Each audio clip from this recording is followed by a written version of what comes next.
guys did bring a lot of guys in for this rookie weekend. Was there a reason why and why such a true roster?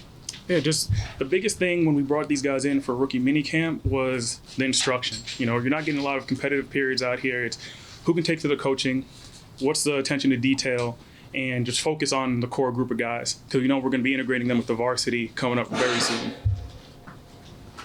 Brandon, you always have a pretty good background on how you scouted a guy, anecdotes, what you came across in the fall.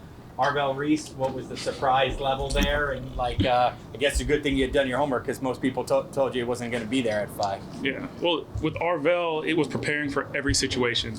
You never know how the top 5 is going to shake out, but with Arvel was knowing, hey, how are we going to maximize them? Really talking to Harbs' vision, how Joe saw the fit, and really Denard Wilson talking about wanting to create chaos, be violent, be multiple. That's part of it with Arvel. You know that, I know some people saw him as an edge rusher. You know, we see him as a stand-up will. You see in the past couple of days his ability to command the huddle. That's part of the attention to detail, the presence part of rookie minicamp. And then knowing what he can do. Like now you're looking at our second level. You got 2 guys that are 6'4" plus with him and Tremaine. Talking about defending the pass, you got a rim protector, would you say, where it's hard, where you're going to have to layer those throws. And then also being multiple, where we can affect the passer, talk about blitz and coverage, right? You want to marry the rush with the coverage. He can do it for multiple alignments. You look at what we do we did with Abdul in a vacuum last year. Abdul can do it for multiple alignments. So you talk about getting your NASCAR package out there, deploying the rush. He gives us versatility, allows us to create chaos, and just create matchup that are in our favor from the defensive standpoint. Brandon, you guys, it's such a long curve when you start to evaluate college prospects. How much, when Coach Harbaugh comes in here, how much does that process change? How much does it change the type of player that you might be looking for? So the process has been phenomenal with Harbs. And I say why it's phenomenal was just the clarity of the vision and the identity that he wants to build. When you talk about building the bully, all of our players from different positions, they have that mentality, put pit bull mentality as you will, where they may not all be in the trenches, but they bring something that's different. Whether you're talking about in the trenches from CC, off the ball with Arvel, and then even Colton in the secondary. Colton, if you looked at the beginning of the year, he wasn't a guy that was coming into this college season with a lot of hype. And he's a big credit to him is what the work that our college department did with him. Starting with Jeremy Bright, Pat Hanscom, you're going into the season, that kickoff classic weekend, we were down in Atlanta. Dennis Hickey and myself see him play against Syracuse, right? He's a guy that's not really on the map. Going into that game, our college scouts, Jeremy and Pat, they outline, hey, this guy's a double transfer. He's coming from Auburn, Colorado. He's got an excellent baseball background. He's a 3-time All-State center fielder in the state of Georgia. This guy's got really good ball skills. He can run. Be unaware for him game 1. We see him game 1. He becomes SEC Defensive Player of the Week that week. And now we get to come back into the office, tell Joe. Joe already had the feel for him. Now you get to Senior Bowl. Tim McDonald's seen him live. Now you see him at Senior Bowl. Coach gets in. Coach sees him. Coach likes him. Coach has experience with his uncle Rod Hood. And there's a familiarity there. We're not even getting into April meetings yet, and we already know who this guy is. So I just think from the clarity of the vision that Harbs has painted and us executing the vision and kind of taking that, call it big ocean of players, narrowing it down in that funnel to the guys who fit us, not what plays for the league, but what's going to be for us and lend to our identity. Brandon, along those lines, how has NIL kind of affected how you guys go about scouting and the guys that you're able to bring in? I think we've been able to get really ahead of the curve from the NIL perspective of just knowing the landscape.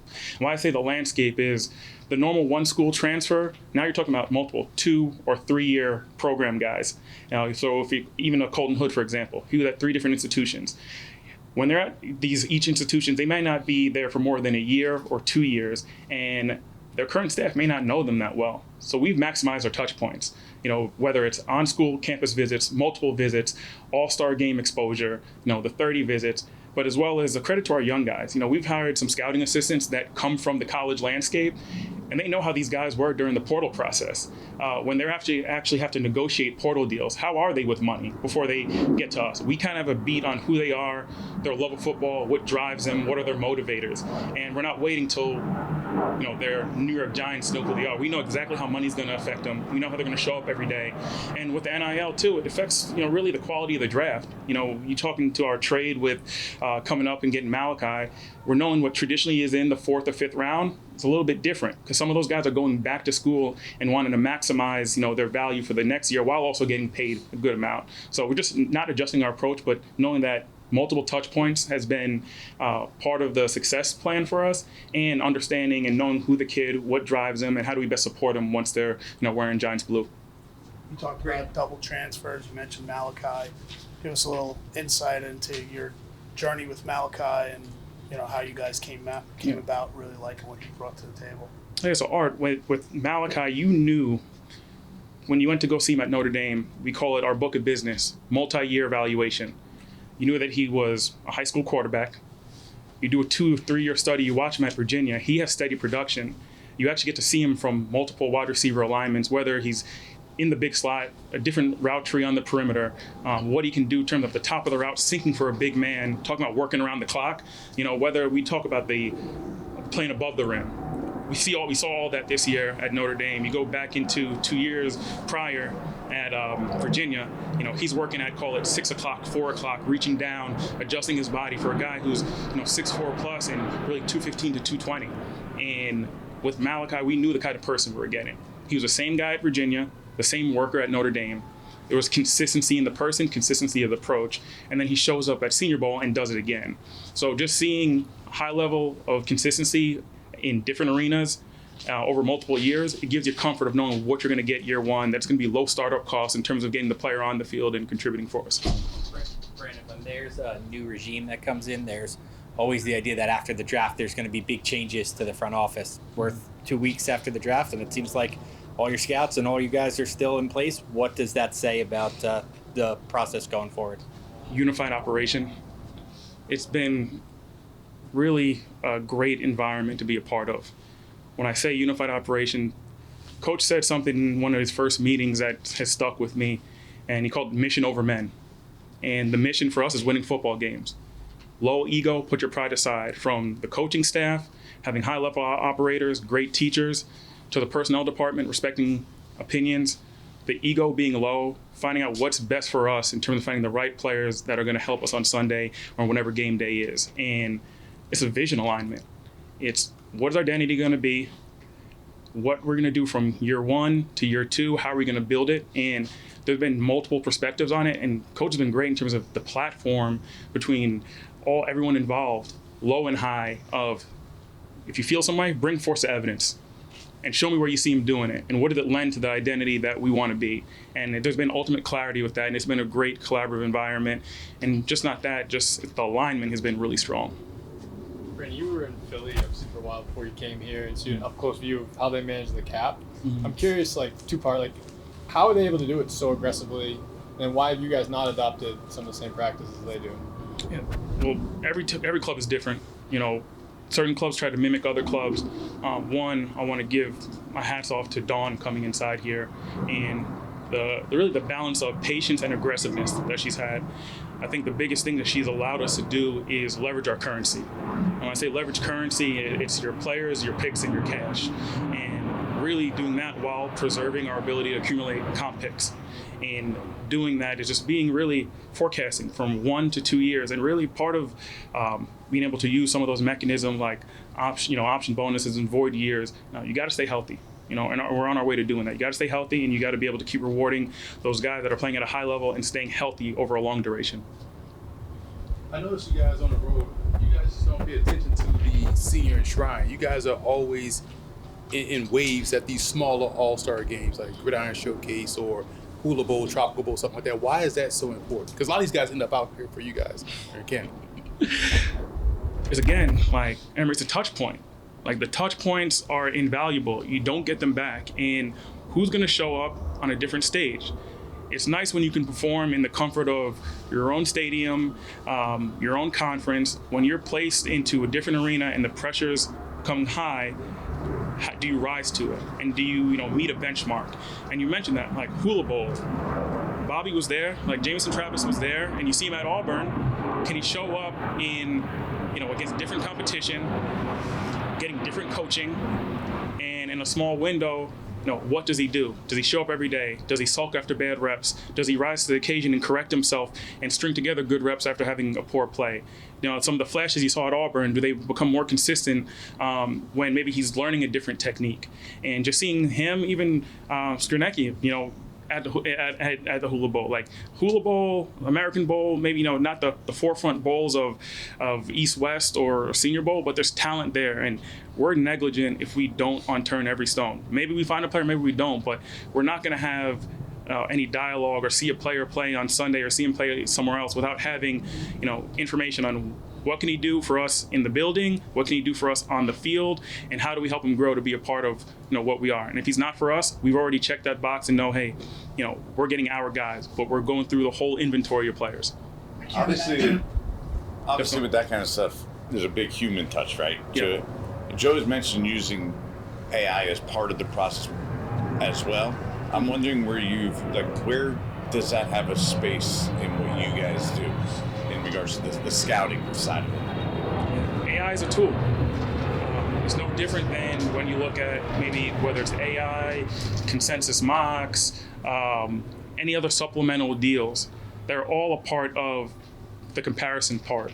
Whether you're using AI to synthesize information, because that's the big part that people don't talk about. If you're using AI to synthesize information of players that have certain traits, and then now you're trying to extrapolate what makes them similar, what makes them different, it's part of the process that you can streamline certain pieces. You're not using it to base your evaluations. We're always going to trust our eyes. Our eyes, our exposures are always going to be paramount to any other supplemental tool. But hey, if there's something different, there's something that's an outlier, we're going to use that. No different than with Malachi. When Malachi ran, 4.62 to 4.64, whatever watch you're on at the combine, through AI, we having an E40, which our analytics department introduced in terms of extrapolating the game feel. We knew that this is a guy that was almost 220 pounds, that his game speed was in the 4.4 range, and we could leverage that data to help us make predictive and encouraging decisions that may stray from what the human numbers tells us, right? The human number told us 4.62 to 4.64, and we knew there was an opportunity point, because if everyone had that data, everyone may not have our other data points, and we leverage that and use that to our advantage. And there's multiple examples of that where obviously we'll keep in-house. That's part of our competitive advantage, but we use that to make educated decisions and to really poke holes in our process. It's just all confirmation and figuring out, what's the best tools for us to use at the end of the day, and we fine tune it throughout the process. Say 3 more. Can't imagine there's a parade. Can't imagine there's a parade of scouts through Kutztown every year. So you mentioned obviously the Hula Bowl and how he shows up, but what was your journey in terms of finding Ryan? Yeah, with Ryan, again, hats off again to our area scouts. You look at Brendan Profit, our other area scouts that were at the Hula Bowl, or scouts that actually went into Kutztown and did the work, is understanding that you have a guy with his length, can he develop into being a potential depth swing tackle, right? It's a right tackle that doesn't have live exposure on the left side, can the tools from his foot quicks, his set depth, working his hands in unison in terms of the punch timing with our coaching and working with Bloom and Grant, can that be something that can be more, call it, consistent in terms of his set line and his punch timing, and using his lengths just to ride the pocket and set the width of the pocket. So because he's a small school guy, doesn't take him out of the fold. It's actually using those extra touch points like the Hula Bowl as a platform to see him against better competition. Again, for some guy, it's to smooth out the inconsistencies in their tape. For other guys, it's seen him play against better competition, and that's where Ryan fell. Bobby Jameson Travis is a guy that wasn't on a lot of radars. You talked about guys that fit you, guys that were giants per se. What was it about him that attracted you guys? So with Bobby, one, he's a guy that has gone the long way. Like when I say really long, he's gone from junior college. He had his time at Auburn, and he's a guy that came on the scene a little bit later, even though he's an older prospect. But you got to understand him as a person. I say more than anything, Bobby's a great father, and that lends to who he is. He's a young man with 3 kids under the age of 5 and a loving wife, and that's what he performs for. That's what drives him. That's his fuel. And knowing that he comes from a large family in Minneapolis, he's overcome adversity. But what you see in his game is strength and knockback. Like in the trenches, his hands don't always work in unison, but that's coaching. When you look at DJ watching his tape, when you look at our area scouts, whether it's Scott Hamill, Marcus Cooper going down and saying, hey, this guy's a little bit off the radar, but he has power in his hands, and he can eat double teams, and he doesn't get moved by side anchor, and he can create knockback in a way that when we get into our meetings with Harvs and Joe, we're like, okay, well, hey, we want to be thick in the middle. We want to be able to, reestablish the line of scrimmage, create knockback at the nose. He's not a pass rusher, but what he can do, he can eat 2 blocks, and he can be firm. And you saw the flashes. And then he goes to the Hula Bowl, and he does it a little bit more consistently. Then we bring him on a 30 visit. We have another touch point with him, and we understand the person and what drives him, what motivates him. And can we keep untapping and sharpening his tools in terms of making him a consistent player for where we took him. And really getting to understand him is understand that, yes, he's a guy that we drafted later, but we're just as excited about him as guys that went higher in the draft. We just knew the opportunity for us was later on because of maybe some of the perceived warts from, universally. But for us, man, we're excited Bobby's here, and we're excited to keep grooming him. With our Last one. with Arvel and Abdul, you mentioned both of them versatility. How much is that a priority now with just kind of like looking for defensive guys who not only have just say a great skill set but can do so many different things on the field? It's really evident. It's being multiple, and it's understanding what's going to play in this scheme as a premium. I previously worked with Denard Wilson before, and the defense is really going to take on a lot of his personality. It's going to be aggressive. It's going to be multiple. You're going to feel pressure from different alignments. And when you have guys that can fit different hats, you don't got to take them off the field. We can go from base to sub and move guys around, and you're going to have to identify where pressure is coming from, and you may not know. And you may think that, hey, Arvel is a threat as an interior rusher, and then he's lining up on the edge, or he's dropping in the hook area, or you're looking at Burns or Abdul. They can all do the same thing. So it's us finding the best matchup week to week. Having multiple guys that can do multiple roles allows us to expose whatever that weak point will be in that weekly matchup. And it fits Denard's style. It's a guy that we've loved from day one. Didn't think he'd be there when we took him. But to get to know him, he's a guy that you want next to you, in the thick of the fight. The one thing that stuck out for me that he said on the first interaction was, when all else fails, speed and violence is my game. And I know with him, he's a sponge. He's a guy that's overcome a lot of adversity. It's going to be cool for you guys to understand and learn his story the more you get around him. But he's a survivor, and he's a guy that does it in the most humblest way. He's embrace a new environment, but at the same time, he's ready for the new occasion. He's ready for the big stage. Anything that comes his way, as he matriculates and gets back into the film with the varsity, he's going to take it head on, and he's going to be a sponge, and excited to keep working with him.